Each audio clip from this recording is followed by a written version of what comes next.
അവൻ്റെ പേരിൽ അയക്കുന്നത്. അപ്പോൾ അവൻ കൊടുത്തോളൂ. അപ്പോൾ അവനെ ഹംസം. അപ്പോൾ എനിക്ക് പിന്നെ കാണണം. ഇവരുടെ അടുത്തുള്ള ക്ഷേത്രത്തിന് ഉത്സവ നാട്ടിൽ വരുന്നു. നാട്ടിൽ വരുമ്പം എന്നോട് ഇതറിയാവുന്ന 1-2 പേര് പറഞ്ഞു, അതിൻ്റെ കല്യാണം കഴിഞ്ഞല്ലോ. ഞാൻ കല്യാണം കഴിഞ്ഞു. കല്യാണം കഴിഞ്ഞു. ഞാൻ ഇപ്പോൾ ചേച്ചി ചെന്നുകൊണ്ട് പറഞ്ഞു, സംഭവം ശരിയാ, നീ ഹംസോട്ട് വെച്ച് അവൻ തന്നെ അവളെ കെട്ടിയത്. അന്ന് പോയി 2 പേർക്ക് കൂടുതലടിച്ചല്ല. ഈ മനോഹര ഭൂമിയിൽ ഇനിയൊരു ജന്മമില്ലല്ലോ സുഹൃത്തേ, ആസ്വദിക്കുക ഈ വിലാസലോല ഭൂമിയിൽ 6 ബന്ധുക്കൾ സുഹൃത്തേ, ചുറ്റും ശത്രുക്കൾ. Hey guys, welcome to carnival talks. It's me Megha. ഇന്ന് നമ്മുടെ മുന്നിലിരിക്കുന്നത് നമ്മുടെ കോമഡി ഫീൽഡിലായാലും ഫിലിം ഫീൽഡിലായാലും ഒരുപോലെ നമ്മുടെ കുടുകുട ചിരിപ്പിച്ച ഒരു താരമാണ്. അത് വേറെ ആരുമല്ല, നമ്മുടെ സ്വന്തം കണ്ണൻ സാഗറാണ്. കണ്ണൻ ചേട്ടാ, വെൽക്കം ടു ഷോ. നമസ്കാരം. മലയാള സിനിമയിൽ കണ്ണൻ ചേട്ടൻ നോക്കിക്കാണുന്ന മാറ്റങ്ങൾ എന്തൊക്കെയാണ്? നേരത്തെ ചേട്ടൻ കയറിയ ടൈമിലുള്ള സിനിമ വെച്ച് ഈ ഒരു ഘട്ടം വരെയുള്ള. ഞാൻ കുറേ സിനിമകൾ ചെയ്തെങ്കിലും അത്ര ഭയങ്കര എക്സ്പീരിയൻസ് ഉള്ളൊരു വലിയ നടനല്ല ഞാൻ. അത് ആദ്യമേ തന്നെ പറയാം. പക്ഷേ ഇപ്പോഴത്തെ സിനിമയിൽ കണ്ടിട്ടുള്ളതെന്ന് വെച്ചാൽ ക്യാരക്ടർ ബേസ് ചെയ്ത് കഴിഞ്ഞാൽ പണ്ടൊക്കെ പ്രോംപ്റ്റ് ചെയ്ത് കൊടുക്കുന്നൊരു സംഭവം ഉണ്ടായിരുന്നു. ഡയലോഗ്സ് പ്രോംപ്റ്റ് ചെയ്ത് കൊടുക്കും. ഡയലോഗ് സൈഡിൽ നിന്ന് പറഞ്ഞു കൊടുക്കും. ഇപ്പോൾ ആ പരിപാടിയില്ല. ഇപ്പം ആ ക്യാരക്ടർ എന്താണെന്ന് വെച്ചാൽ അത് കാണാതെ പഠിച്ച്, അത് സ്ക്രിപ്റ്റ് കറക്റ്റ് പഠിച്ച് ആ ഫീലിങ്സ് മനസ്സിലാക്കി റിഹേഴ്സൽ പോയി വേണം 2 പ്രാവശ്യം ചെയ്തിട്ട് ചെയ്യുന്നൊരു. അപ്പോൾ അതിൻ്റെ ക്വാളിറ്റി കൂടി. പഴയ സിനിമ കേട്ട് പറയുന്നതും കേൾക്കാതെ പറയുന്നതും അറിഞ്ഞു പറയുന്നതും ഇങ്ങനെ പലത് പറയും. അപ്പോൾ ഇപ്പോഴത്തെ ആ സിനിമയിൽ ലൈഫുണ്ട്. പഴയതിനെക്കാട്ട് കുറേ കൂടെ ലൈഫ് കൂടിയിട്ടുണ്ട് സിനിമകൾ. അതിൽ ടെക്നിക്കൽ പരമായിട്ടും എല്ലാം. എന്താ അരൂപി സിനിമയൊക്കെ ഭയങ്കര ടെക്നിക്കൽ ഇതിലായിട്ടാണ് ചെയ്തിരിക്കുന്നത്. ആ സിനിമകളൊക്കെ എല്ലാം ചെറിയ ചെറിയ താരങ്ങളാണെങ്കിലും അതിൻ്റെ ബാക്കി വശങ്ങളെല്ലാം അതിഗംഭീരമായിട്ടാണ്. മ്യൂസിക്കായാലും ഗോപി സുന്ദറൊക്കെ അതിൻ്റെ എന്ന് പറഞ്ഞാൽ ഇപ്പം എല്ലാം വലിയ ഘടകമാണ്. ഇപ്പോൾ ഒരു സിനിമ എടുത്താലും അതിനകത്ത് ആരും മാറ്റി നിർത്താൻ പറ്റില്ല. ആർട്ടായാലും ക്യാമറ ആയാലും സ്ക്രിപ്റ്റ് വശമായാലും ഡയറക്ഷനായാലും ഏത് വശം എടുത്താലും, അതുപോലെ ഫുഡ് കഴിക്കുന്ന ആ വശം വരെ എടുത്താലും എല്ലാം വേണ്ടത് തന്നെയാണ്. കറക്റ്റ് ഈക്വൽസി ചെയ്ത് പോകുന്ന ഒരു കൂട്ടം ആൾക്കാരുടെ വലിയൊരു സംഭവം സിനിമ. സ്വപ്നമാണ് സിനിമ. അതൊക്കെയാണ് എൻ്റെ അല്ല അധികമായിട്ട് പറയാൻ എനിക്ക് അതിനുള്ള ഞാനായിട്ടില്ല. അതുകൊണ്ടാണ് പറയാത്തത്. എൻ്റെ കാഴ്ചപ്പാടി ഞാൻ കണ്ടെന്ന് പറഞ്ഞു. കണ്ണൻ ചേട്ടന് എന്താണ് ഈ ലൈഫിൽ തന്നെ ഒഴിച്ചുകൂടാൻ പറ്റാത്തൊരു വ്യക്തി ഉണ്ടെങ്കിൽ അത് ആരായിരിക്കും? എന്തോ കണ്ണൻ ചേട്ടനെ ഇപ്പം ഒഴിച്ചുകൂടാൻ പറ്റാത്തൊരു വ്യക്തി അത് ആരായിരിക്കും? എനിക്ക് ഒഴിച്ചുകൂടാൻ പാലത്ത് എൻ്റെ ഭാര്യയാണ്. എനിക്ക് അവൾ ഇല്ലെങ്കിൽ, കാരണം ഹോസ്പിറ്റലിലേക്ക് കിടന്നപ്പോഴൊക്കെ എൻ്റെ കൂടെ ഏറ്റവും അടുത്തിരുന്നതും എനിക്ക് എന്നെ കുളിപ്പിക്കുകയും മരുന്നിട്ട് ഇട്ട് തരികയും എല്ലാം ചെയ്യുന്നത് അത് തന്നെയല്ല. നമ്മുടെ അന്ന് കൂടി വന്ന കാലം മുതൽ ദൂരെ എവിടെ പോയെന്ന് പറഞ്ഞാലും വിളി വന്നുകൊണ്ടിരിക്കും. അതൊരു ഒഴിച്ചുകൂടാൻ പറ്റത്തില്ല. വലിയൊരു ഘടകമാണ്. പിന്നെ വ്യക്തിത്വങ്ങളാണെങ്കിൽ ഒരുപാട് വ്യക്തിത്വങ്ങളുണ്ട് നമ്മുടെ ജീവിതത്തിൽ. നമ്മളെ സഹായിക്കുന്ന അല്ലെങ്കിൽ നമ്മളെ പരിഗണിക്കുന്ന, നമ്മൾ വേണം അല്ലെങ്കിൽ ഉയരണമെന്ന് ആഗ്രഹിക്കുന്ന കുറേ വ്യക്തിത്വങ്ങളും കുറേ ആൾക്കാരൊക്കെ ഉണ്ടാകും. അത് ഉള്ളിനുള്ളിൽ കുറേ ആൾക്കാരും ഇപ്പം പറഞ്ഞ ആർക്കും മനസ്സിലാകാത്ത ഒന്നെങ്കിലും ചില പിഷാരടി പോലുള്ള രമേഷ് പിഷാരടിയൊക്കെ പോലെ ജീവനുള്ളിടത്തോളം കാലം അവരൊക്കെ ഓർക്കും. അവർ കുടുംബത്തിന് വേണ്ടി പ്രാർത്ഥിക്കുകയും ചെയ്യും. കാര്യം നമുക്ക് വേണ്ടി അവർ ആ കൂട്ടത്തിൽ ചെറിയ സഹായം ചെയ്തെന്നേ ഉള്ളൂ. പക്ഷേ ആ സഹായം നമ്മളെ സംബന്ധിച്ച്, നമ്മുടെ ജീവിതത്തെ സംബന്ധിച്ച്, നമ്മുടെ കുടുംബത്തെ സംബന്ധിച്ച് എത്രയോ മഹത്തരമാണെന്നുള്ള അറിയുമോ. അതുപോലെ മമ്മൂക്ക അതൊക്കെ ഈച്ചൊക്കെ ചെയ്ത് ഓപ്പറേഷൻ ചെയ്തെന്നെങ്കിൽ അല്ലെങ്കിൽ 6 ലക്ഷം രൂപ പെട്ടെന്നൊരു 5-6 ദിവസം കൊണ്ടൊന്നും ഉണ്ടാക്കുന്ന എൻ്റെ ഇല്ല. അതൊക്കെ പറഞ്ഞാൽ തീരത്തില്ല. അങ്ങനെയുള്ള വ്യക്തിത്വങ്ങളൊക്കെ എൻ്റെ ഉള്ളിലുള്ള എൻ്റെ ദൈവതുല്യരായ മനുഷ്യരാണ് അവരൊക്കെ. കണ്ണൻ ചേട്ടൻ്റെ വിവാഹം അറേഞ്ച് മാരേജ് ആയിരുന്നോ ഇല്ലെങ്കിൽ ലവ് മാരേജ് ആയിരുന്നോ? എൻ്റെ അറേഞ്ച് മാരേജ്. അത് കല്യാണം ചെങ്ങന്നൂരാണ് വിവാഹം കഴിച്ചത്.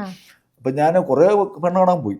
അവിടെ ഇവിടെ എല്ലാം ചെന്നു. അപ്പം പലയിടത്തൊന്ന് കലാകാരൻ, മിമിക്രിക്കാരൻ എന്ന് പറയുമ്പോൾ ഒരു പുച്ഛമാണ്. കലാകാരനാണ്, ജീവിക്കത്തില്ലെന്നുള്ള. അപ്പം അങ്ങനെ കുറേ ഞാൻ അമ്മയോട് പറഞ്ഞു, അപ്പം ഞാൻ ഇനി അങ്ങ് പോകുന്നില്ല വെറുതെ. അപ്പം ചെറിയൊരു പ്രണയം ഉണ്ടായിരുന്നു. അത് വലിയൊരു ഇതിലാണ് ചെന്നപ്പെട്ട ആ പ്രണയം. ഞാൻ തബല വായിച്ചു നടക്കുന്ന സമയത്ത് ഈ ബാല ട്രൂപ്പിൽ പോകും. അപ്പം അതിൻ്റെ റിഹേഴ്സൽ നടക്കുന്ന തൊട്ടടുത്തൊരു പെൺകുട്ടി, അന്ന് അരപ്പാവടയൊക്കെ ഇട്ട് പുറകിലോട്ടുള്ള ബ്ലൗസൊക്കെ കുത്തി ഒരു പെൺകുട്ടി അതിലിങ്ങനെ പോകുന്നതാണ്. പാലുമൊക്കെ ആയിട്ട്, പശുവിൻ്റെ പാലുമൊക്കെ ഇട്ട് അയാളെക്കൊത്ത് കൊടുക്കാൻ പോകുന്നത്. അപ്പോൾ അവിടുത്തെ മാഷിൻ്റെ ഭാര്യയോട് ചോദിച്ചു, ഈ കുട്ടിയോ അത് ചോദിച്ചു. കണ്ണവിടെ അടുത്തുള്ള ഇവർ നല്ല രസമുണ്ടോ കേട്ടോ, കാപ്പിരി മുടിയൊക്കെ വെച്ചിട്ട് നടന്നു പോകുന്നത് കാണുമ്പോൾ നല്ല രസമുണ്ടോ, അരപ്പാവടയൊക്കെ ഇട്ട് പോകുന്നത്. അത് ആളെ വന്നെങ്കിൽ കണ്ണിഷ്ടമാണെങ്കിൽ വേണം സംസാരിക്കുക. അവൻ വളരെ ഇല്ല നമുക്ക് സംസാരിക്കാമെന്ന് പറഞ്ഞു. അങ്ങനെ ഒരു ദിവസം ഞാൻ ഇങ്ങനെ പോയ വഴിക്ക് ചേച്ചി വിളിച്ച് നിർത്തിയപ്പോൾ ഞാൻ ഇങ്ങനെ സംസാരിച്ച് പേരൊക്കെ ചോദിച്ചു. ഇത് കഴിഞ്ഞപ്പോൾ തന്നെ ഞാൻ ഇങ്ങനെ തപസ്സിട്ടാണ് പറഞ്ഞു. ഞാൻ അങ്ങനെ ഒരു ചിരിയൊക്കെ ചിരിച്ചു പോയി.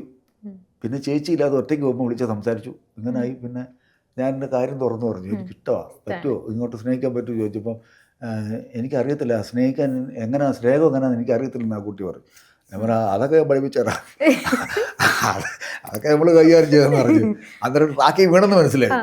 അങ്ങനെ അതുമായിട്ട് പ്രണയമായി 1.5 കൊല്ലം അങ്ങനെ കാണുകയും വിളിക്കും. അന്ന് എഴുത്താണ്, അന്ന് ഫോണൊന്നുമില്ല, ആകെ കൂടി ലാൻഡ് ഫോണാണ്. അന്ന് നമ്മുടെ ഏരിയയിലെ ബാറിനകത്ത് 3 ഫോണേ ഉള്ളൂ, ഞങ്ങളുടെ വാർഡിൽ. അതുപോലെ ലാൻഡ് ഫോണേ ഉള്ളൂ, അതൊക്കെ കാശുള്ളതിന് വീട്ടിലേ ഉള്ളൂ ഈ ലാൻഡ് ഫോൺ. അപ്പം ഞാൻ എഴുത്തെഴുതിയിട്ട് ചേച്ചിക്കറിയാം, ചേച്ചിയുടെ കൊടുക്കും, ചേച്ചി കാണിക്കും, ഇതൊക്കെ ആവും. അങ്ങനെ ഞാനല്ല ഈ തബല കൊണ്ട് മാത്രം എന്നാൽ ജീവിതം മുമ്പോട്ട് പോയില്ല. അപ്പോൾ എൻ്റെ തൊഴിൽ കുറച്ചേറെ പഠിച്ച് കുറേ കൂടെ പഠിച്ചിട്ട് അതുകൂടെ പഠിക്കുവാണെങ്കിൽ അപ്പം തൊഴിലിനും പോകാം, തബലയ്ക്കും പോകാം, കുട്ടിയെ വന്നിട്ട് നോക്കുകയും ചെയ്യാം എന്നൊക്കെ എൻ്റെ ഉള്ളിൽ തോന്നി. അപ്പം ഞാൻ ഈ നമ്മുടെ ബന്ധുക്കളായിട്ടുള്ള ചേട്ടന്മാരോട് പണിക്ക് വരട്ടെന്ന് ചോദിച്ചാൽ അവന്മാർ വേണ്ടെന്ന് പറയും. നീ ഇങ്ങോട്ട് വരണ്ട, പണി കുറവാണ്. കാരണം നമ്മൾ ഇന്ന് പാഴാന്നറിയും, കലയുടെ പുറം നടക്കുന്ന എപ്പോഴെപ്പോഴും പോകുന്നവന് പണിക്ക് നിർത്താൻ പറ്റത്തില്ല. അങ്ങനെ ഞാൻ മലബാറിന് വണ്ടി കയറി. അവിടെ ഒരു ചേട്ടനുണ്ട്, ചേട്ടനെ വിളിച്ച് ഇങ്ങനെ, അവിടെ ചെറിയ ബന്ധുവാണ്, വിളിച്ചിങ്ങനെ പണിക്ക് വരുക, എന്നെ കൂട്ടാതെ ചോദിച്ചു. ആദ്യം പോരണ്ടെന്ന് പറഞ്ഞു. അങ്ങനെ അവിടെ ചെന്ന് ഞാൻ ഇന്ന് ഈ ലെറ്റർ എഴുതും, ഇങ്ങോട്ട് അയക്കും. ഇപ്പോൾ അയക്കുമ്പോൾ ഇവൻ്റെ തൊട്ടുപ്പുറം വീട്ടിലുള്ള ഒരാളുണ്ട്, ഒരു പയ്യനുണ്ട്, അവൻ്റെ പേരിൽ അയക്കുന്നത്. അപ്പോൾ അവൻ കൊടുത്തോളൂ. അപ്പോൾ അവനെ ഹംസം. അപ്പോൾ ഞാൻ ആ മലബാറിനിടും. അപ്പോൾ ചിലപ്പം ചില ലെറ്ററൊക്കെ എനിക്ക് വരും. അപ്പം അങ്ങനെ ഞാനൊരു 2-2.5-3 വർഷം കഴിഞ്ഞ് പ്രണയം ആ സമയത്ത് കുടുംബിൽ കൊണ്ടു. ഇപ്പം ഞാൻ എഴുതുന്നതിൻ്റെ 4 ഇരട്ടി എനിക്ക് ഇങ്ങോട്ട് എഴുതുന്നത്. അപ്പം ഞാൻ വിചാരിച്ചു ഇത് ഭയങ്കര സംഭവം എന്ന് വിചാരിച്ചു. അപ്പോൾ എനിക്ക് പിന്നെ കാണാനുള്ള പറയും പണി പഠിച്ചു. ഞാൻ സ്വന്തമായിട്ടൊരു വീടൊക്കെ കഥകും കട്ടളയും ജനലും എല്ലാം പണിയാനൊക്കെ നമ്മളെ പ്രാപ്തിയായി. അപ്പോൾ പണിയൊക്കെ പഠിച്ചു കേട്ടോ. ഞാൻ തിരിച്ച് നാട്ടിൽ ഒരു ഉത്സവ ദിവസം ഇവരുടെ അടുത്തുള്ള ക്ഷേത്രത്തിന് ഉത്സവ ദിവസം നാട്ടിൽ വരുന്നു. നാട്ടിൽ വരുമ്പം എന്നോട് ഇതറിയാവുന്ന 1-2 പേര് പറഞ്ഞു, എപ്പോൾ വന്നു? ഞാൻ പറഞ്ഞു ഇങ്ങനെ, എവിടെ പോകുന്നു? ഇപ്പം കൊണ്ടാ. ഞാൻ പറഞ്ഞു ഇന്ന പുള്ളിക്കാരി ഇന്നൊരാളുണ്ടല്ലോ അവിടെ മാഷിൻ്റെക്ക് ഡാൻസ്. അതിനടുത്തല്ലേ മറ്റേ അത് അതിൻ്റെ കല്യാണം കഴിഞ്ഞല്ലോ. ഞാൻ പറഞ്ഞു കല്യാണം കഴിഞ്ഞു? കല്യാണം കഴിഞ്ഞു.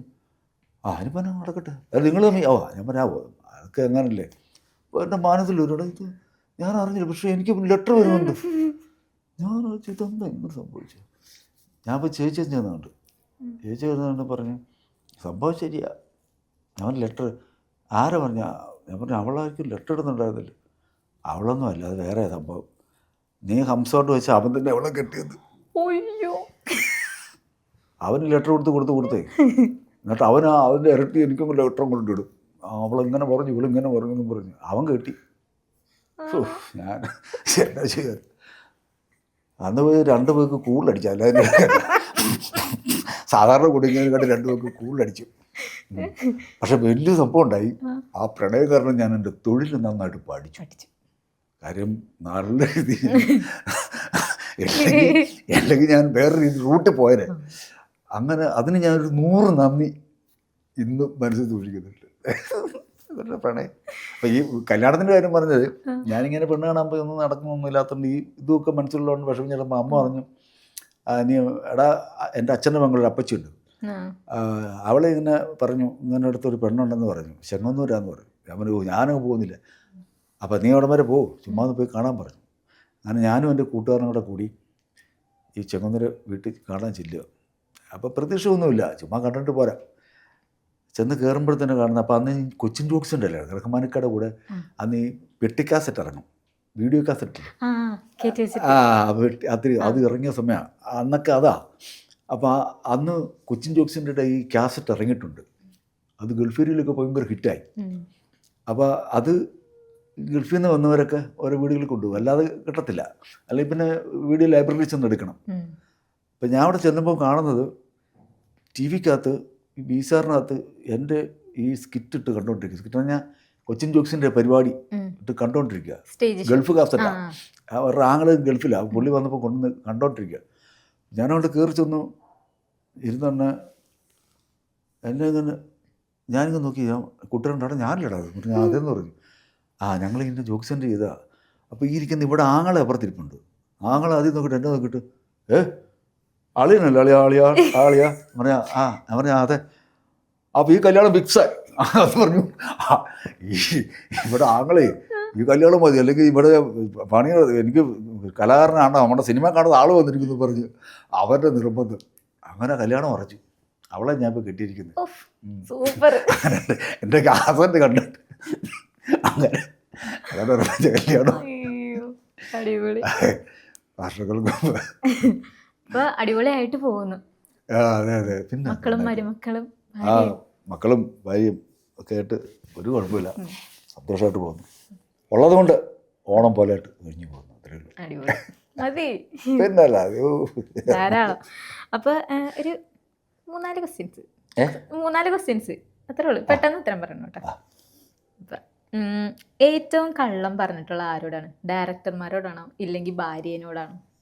കള്ളം പറയുന്നു? കള്ളം പറഞ്ഞിട്ടുള്ളത്? കള്ളം പറഞ്ഞത് ഭാര്യയോടാണ്. പലപ്പോഴും പറഞ്ഞിട്ടുണ്ട്. അവൾ വിളിക്കും. കണ്ടുപിടിച്ചിട്ടുണ്ടോ? എന്നിട്ട് കണ്ടുപിടിച്ചിട്ടുണ്ടോ? 2-3 പ്രാവശ്യം കണ്ടുപിടിച്ചിട്ടുണ്ട്. ചിലപ്പോൾ കണ്ടുപിടിച്ചിട്ടുണ്ട്. അത് പിന്നെ ആ കള്ളങ്ങളൊന്നും ശാശ്വതമല്ലാത്ത കള്ളങ്ങളാണ്.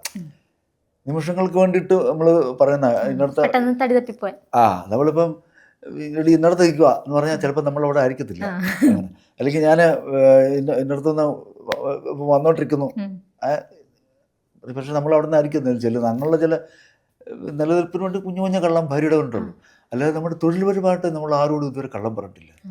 കാര്യം അവിടെ കള്ളം പറഞ്ഞാൽ നമുക്ക് അവിടെ തൊഴിലിനെ ഒരുപാട് ബാധിക്കും.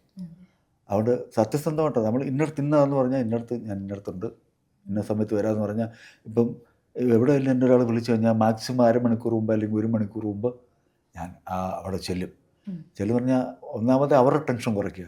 പിന്നെ ഇപ്പോഴത്തെ യാത്ര എന്ന് പറഞ്ഞാൽ വാഹനപ്പെരുപ്പം കാരണം വലിയ പാടാണ്. വണ്ടികൾ പോകാനും വരാനും ഒക്കെ സമയത്ത് നമുക്ക് ചിലപ്പോൾ വാഹനം കിട്ടിയെന്ന് വരത്തില്ല. അപ്പം എന്തായാലും അവർ പറയുന്നതിന് കുറച്ച് മുമ്പേ 1 മണിക്കൂർ മുമ്പെങ്കിലും വിളിച്ചില്ല. ഞാൻ കലാഭവനിലൊക്കെ കുറച്ചേ ഉള്ളായിരുന്നു, ഒരു വർഷം അടുത്തൊക്കെ ഉള്ള കൊച്ചിൻ കലാഭവൻ. അവിടുത്തെ സിസ്റ്റമാണ് ഈ പരിപാടിക്ക് വിളിക്കും. മുന്നടുത്ത പരിപാടി വണ്ടി വിടുന്നതിന് 10 മിനിറ്റ് മുമ്പ് ഓഫീസിൽ അറ്റൻഡ് ചെയ്യണം. അപ്പോൾ നമ്മളത് വണ്ടി വിട്ട് നമ്മൾ ചെന്ന് താമസിക്കുന്നുണ്ടെങ്കിൽ വണ്ടി വിട്ടു പോകണമെങ്കിൽ ഈ പരിപാടി നടക്കുന്നതിൻ്റെ സ്ഥലവും അവിടുത്തെ ലാൻഡ് ഫോൺ നമ്പരും എഴുതി വെച്ചേക്കും. ഇപ്പോൾ തൃശ്ശൂരാണെങ്കിൽ തൃശ്ശൂരിൽ നിന്ന് വേറാണെങ്കിൽ തൃശ്ശൂരിൻ്റെ പ്രാന്തപ്രദേശങ്ങളിലായിരിക്കും. അപ്പം അവിടെ പരിപാടിക്ക് 1 മണിക്കൂർ മുമ്പ് നമ്മളവിടെ ചെല്ലണം. ഇവിടുന്ന് എടുത്തുണ്ട് ആ 1 മണിക്കൂർ മുമ്പ് ചെന്നില്ലെങ്കിൽ പിന്നെ 2 പരിപാടിക്ക് 2 പരിപാടിയിലില്ല. അപ്പോൾ അത് നല്ല കാര്യമാണ്. അപ്പോൾ അതുകൊണ്ട് സമയനിഷ്ഠയും നമ്മുടെ ഇതും കൃത്യമായിട്ട് നമ്മൾ ഉണ്ടാക്കിയെടുക്കാനുള്ളൊരു ഒരു വലിയൊരു സംഭവം അത്. അപ്പോൾ അങ്ങനെ ഒരു ഇതുള്ളതുകൊണ്ട് നമുക്ക് കറക്റ്റായിട്ട് വിളിക്കുന്നതിന് മുമ്പ് നമ്മൾ സ്ഥലത്ത് ചെല്ലും. അങ്ങനെ ഒരു ഉപകാരമുണ്ട്. ഇപ്പോൾ മറ്റുള്ളവരുടെ ശബ്ദങ്ങളൊക്കെ ചേട്ടൻ അനുകരിക്കുമല്ലോ, അപ്പോൾ ഏതെങ്കിലും ശബ്ദം പാളിപ്പോയിട്ടുണ്ടോ ചെയ്തപ്പോൾ?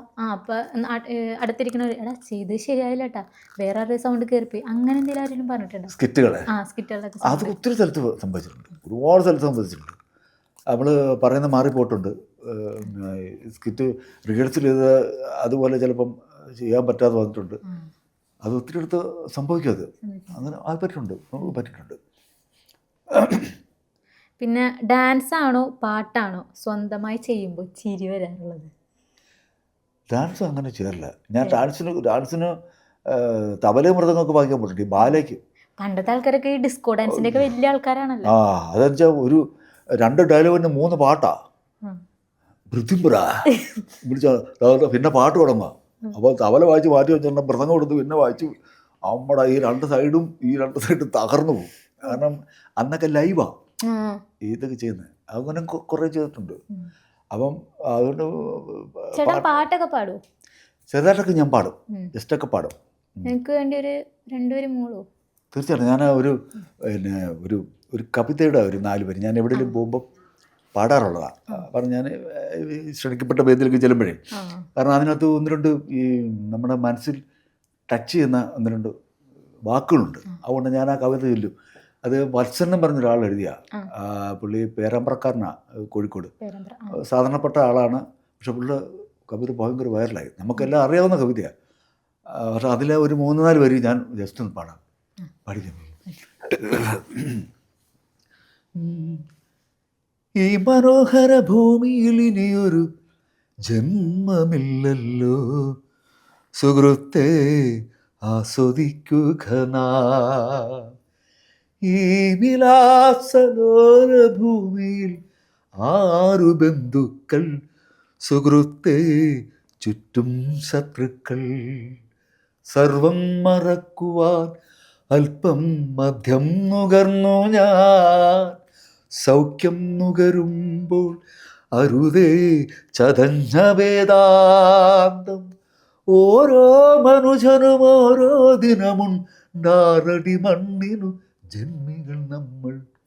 എന്തിനു ജീവിതം, എന്തിനു ജന്മമി, ഇതെന്തിനു നാ വൃഥാ. അരങ്ങൊഴിഞ്ഞു പോകാൻ വെറുമൊരു നാടകമാടുന്നു. ഇന്നലെ നമ്മൾ കണ്ടുപിരിഞ്ഞവർ എങ്ങോ മറയുമ്പോൾ, കാലം കാക്കും ജാലമതിൽ നാം മണ്ണായി മാറുന്നു. സുഹൃത്തേ, നമ്മൾ വെറും മണ്ണായി മാറുന്നു. ബന്ധം ബന്ധനമായി മാറും സൗഹൃദമാണിവിടെ.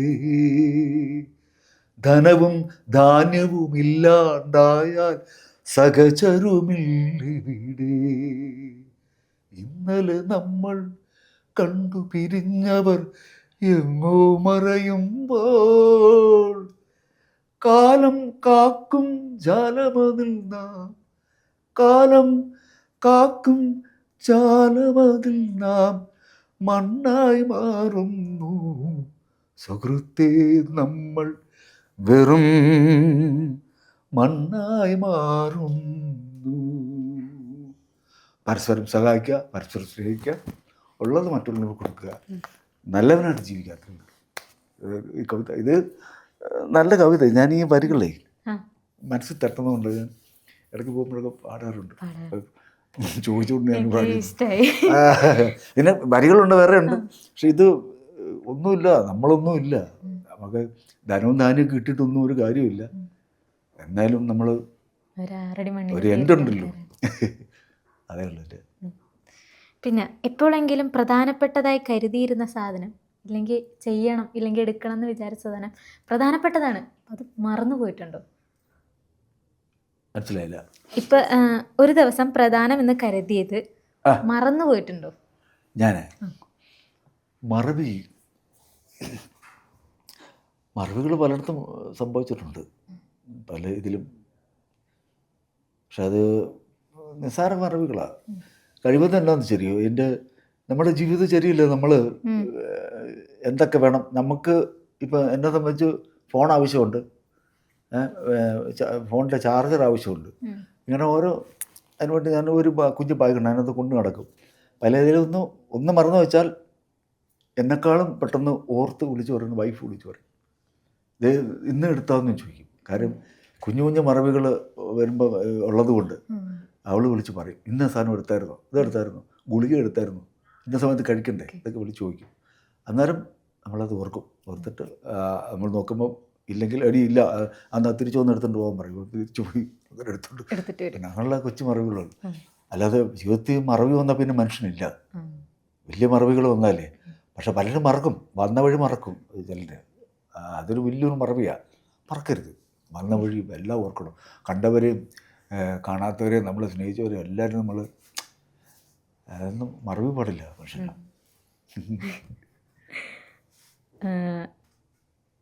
പിന്നെ ഏറ്റവും കൂടുതൽ കഷ്ടപ്പെട്ട് അഭിനയിച്ച അല്ലെങ്കിൽ അനുകരിച്ച ശബ്ദങ്ങൾ ആരുടെ ആയിരിക്കും?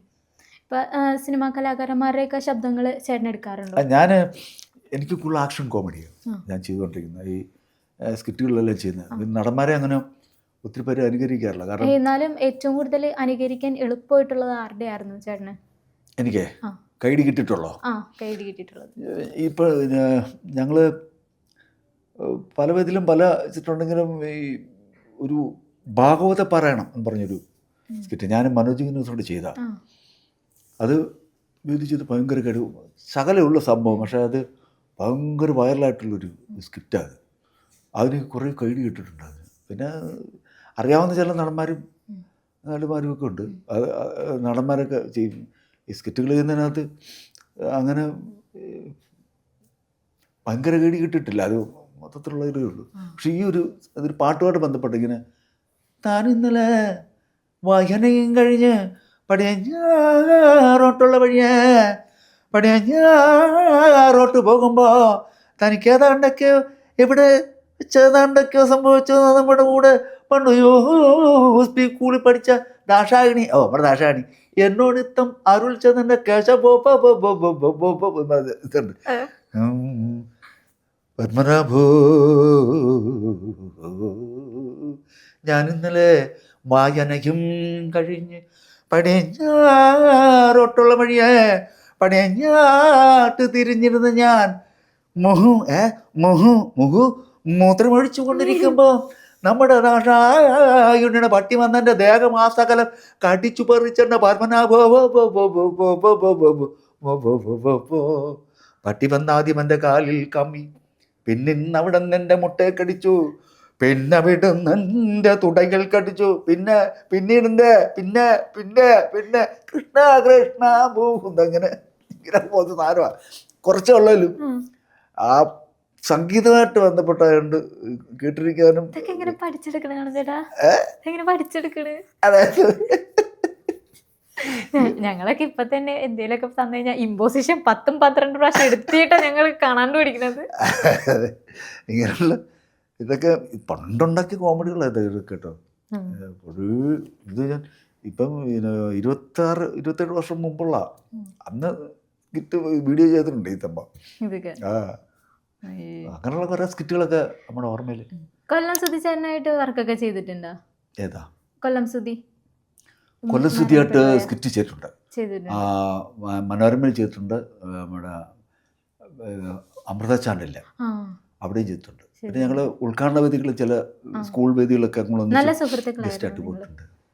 നല്ല സുഹൃത്തുക്കളായിരുന്നോ? നല്ല സുഹൃത്തുക്കളായിരുന്നു. നല്ല മനുഷ്യനായിരുന്നു ആള്. നല്ല കഴിവ്, നല്ല ബ്രില്യൻ്റ് ആള്. കേറി വരുമായിരുന്നല്ലേ? നല്ല സ്കിറ്റൊക്കെ ഒരു പ്രാവശ്യം പറഞ്ഞാൽ നല്ല ഓർമ്മശക്തിയും നല്ലപോലെ അവതരിപ്പിക്കുകയും ചെയ്യും.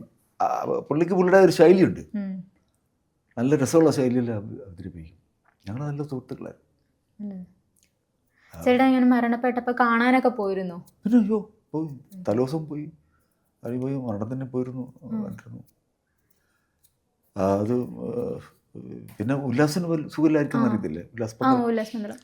സ്ട്രോക്ക് വന്നു അദ്ദേഹം അതുപോലെ വയ്യാട്ടിരിക്കുക.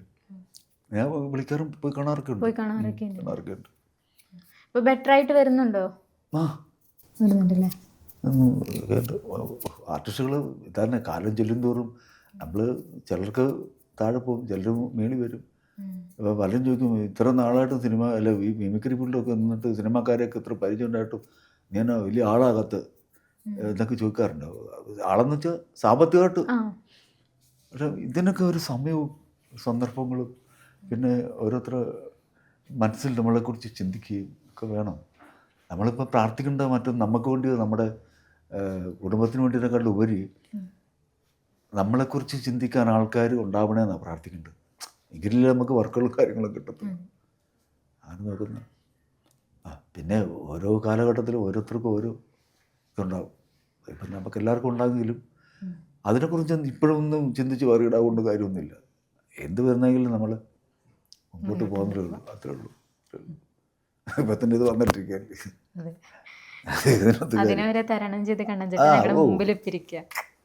അതിനൊക്കെ അതില്ല. പിന്നെ വിഷമം ഇത് ഒന്നിച്ച് സഹകരിച്ച സഹപ്രവർത്തകർ ഒരു സുപ്രാത്തിൽ അവർ വേറൊരു ലോകത്തേക്ക് പോകുമ്പോൾ നമുക്ക് ഉള്ളിനുള്ളിൽ വിഷമം ഉണ്ടാവും. നമുക്ക് വിഷമപ്പെടാന്നുള്ളേ ഉള്ളൂ. പിന്നെ അവർ ആത്മാവിനെ പ്രാർത്ഥിക്കുക എന്നുള്ളേ ഉള്ളൂ. ആ സ്മരണകളും ആ ഉണ്ടായിരുന്ന ആ നിമിഷങ്ങളും മനസ്സിൽ സൂക്ഷിക്കുക എന്നുള്ളതാണ്. ഇപ്പൊ വൈഫിനൊക്കെ വല്ലാണ്ടായെന്ന് കേട്ടല്ലോ സുധിച്ചേട്ടന്റെ. അപ്പൊ അങ്ങനെ അന്വേഷിക്കുക എന്തെങ്കിലുമൊക്കെ ചെയ്തായിരുന്നു? അന്വേഷിച്ചിരുന്നു. ഞാൻ പോയി കണ്ടിട്ടില്ല, പോയി അന്വേഷിക്കുന്നു. അത് ഈ പറഞ്ഞ പോലെ സോഷ്യൽ മീഡിയയിലൊക്കെ ഒരുപാട് അതിനെക്കുറിച്ച് ഓരോന്നൊക്കെ എഴുതുകയും പറയുകയൊക്കെ ചെയ്യുന്നു. കളവ് പറയുന്ന അങ്ങനെയെന്ന് പറയും. നമ്മൾ കേൾക്കുമ്പോൾ നമുക്ക് തന്നെ സങ്കടം വരാറുണ്ട്. ഒരിക്കലും നമ്മൾ ആരെക്കുറിച്ച് നമ്മൾ വിധിക്കരുത്. നമ്മൾ സത്യസന്ധമായിട്ട് അത് അറിയണം, അല്ലെങ്കിൽ അനുഭവിക്കണം. അല്ലെങ്കിൽ ഈ പറയുന്നവരോടം വരെ ഒന്ന് പോയി കാണ്, എന്താ സ്ഥിതി എന്ന് കാണാം. അത് ചെയ്തില്ല. ചുമ്മാ ആവശ്യമില്ലാത്ത ഒരു മനുഷ്യനെക്കുറിച്ച് അപവാദങ്ങളെ പറഞ്ഞു വരുത്തുന്നത് നമുക്കത് ബുദ്ധിമുട്ടാണ്. പക്ഷെ നമ്മൾ വല്ല കലാകാരന്മാരെ അത് പ്രതികരിച്ചാൽ പിന്നെ നമ്മളും വെക്കിട്ടും കയറും. അതുകൊണ്ട് നമ്മൾ പ്രതികരിക്കാൻ പോകത്തില്ല. കാര്യം നമുക്കറിയാം പ്രതികരിച്ചിട്ടും കാര്യമില്ല. പിന്നെ അവരെ സംബന്ധിച്ച് അവരുടെ സത്യസന്ധത എന്താണെന്നുള്ളത് നമുക്കറിയാം. നമ്മൾ മറ്റുള്ളവരുടെ മുമ്പിൽ വെളിപ്പെടുത്തേണ്ട കാര്യമില്ല. അവരുടെ സത്യസന്ധത അവരെ വെളിപ്പെടുത്തേണ്ടത്. അല്ല ഞാൻ ചെന്നിട്ട് അവരിങ്ങനെ അവരുടെ എനിക്ക് അതല്ല എൻ്റെ ശരിക്കും എന്നിലുള്ള സത്യസന്ധത ഞാൻ വെളിപ്പെടുത്തണം. എന്നെക്കുറിച്ച് മറ്റുള്ളവർ പറയുമ്പോൾ തന്നെ പറയും നീ കണ്ടോ, അല്ലെങ്കിൽ നീ നിനക്കറിയാവോ, അത് ചോദ്യങ്ങൾ വേറെ ഒരുപാട് വരും. പല സൈഡിൽ നിന്ന് അങ്ങനെ ചോദ്യങ്ങൾ വരും. അതൊക്കെ ഇന്നത്തെ കാര്യങ്ങൾ. ഇപ്പോൾ കണ്ണൻചേട്ടൻ ഇനി അടുത്ത മമ്മൂക്കയുടെ പ്രൊജക്റ്റിലോട്ട് പോവുകയാണ്. ഓൾ ദി ബെസ്റ്റ് കണ്ണൻചേട്ടാ. അടിപൊളിയാക്ക്, ഉഷാറാക്ക്. എന്തായാലും എറണാകുളത്തേക്ക് വെച്ചല്ലേ ഉണ്ടാവുള്ളൂ. പിന്നെ കണ്ണൻചേട്ടൻ്റെ പരിപാടികൾ കാണാനും പുതിയ സിനിമകൾ ഇറങ്ങുമ്പോൾ കാണാനും ഞങ്ങൾ എല്ലാവരും ഉണ്ടാവും. ഒരുമിച്ച് എല്ലാത്തിനും ഫുൾ സപ്പോർട്ട് ഉണ്ടാവും ഞങ്ങൾ. സന്തോഷം, വളരെ സന്തോഷം. അതിലും ഞാൻ ഒരുപാട് നന്ദി പറയാം. കാര്യം ഓണമല്ലേ, അവിടുത്തെ എന്നെപ്പോലെ ഒരു കലാകാരനെ വിളിച്ച് ഇങ്ങനൊരു ഇൻ്റർവ്യൂവിനൊക്കെ പങ്കെടുപ്പിച്ചതിനകത്തും എൻ്റെ അനുഭവങ്ങളും എൻ്റെ ഇതുമൊക്കെ ഒന്ന് അറിയാനുള്ള ആഗ്രഹവും ഉണ്ടായതിൽ ഒരുപാട് നന്ദി ഞാൻ രേഖപ്പെടുത്തുന്നു. ഇതിൻ്റെ സഹപ്രവർത്തകർക്കും എൻ്റെ ക്രൂവിനും എല്ലാവർക്കും എൻ്റെ കുടുംബത്തിൻ്റെയും എല്ലാവിധ ആശംസയും ഓണാശംസകളും നേരുന്നു. എല്ലാവരും ആയുരാരോഗ്യ സൗഖ്യമായിട്ടിരിക്കട്ടെ. സന്തോഷം. താങ്ക് യു ചേട്ടാ.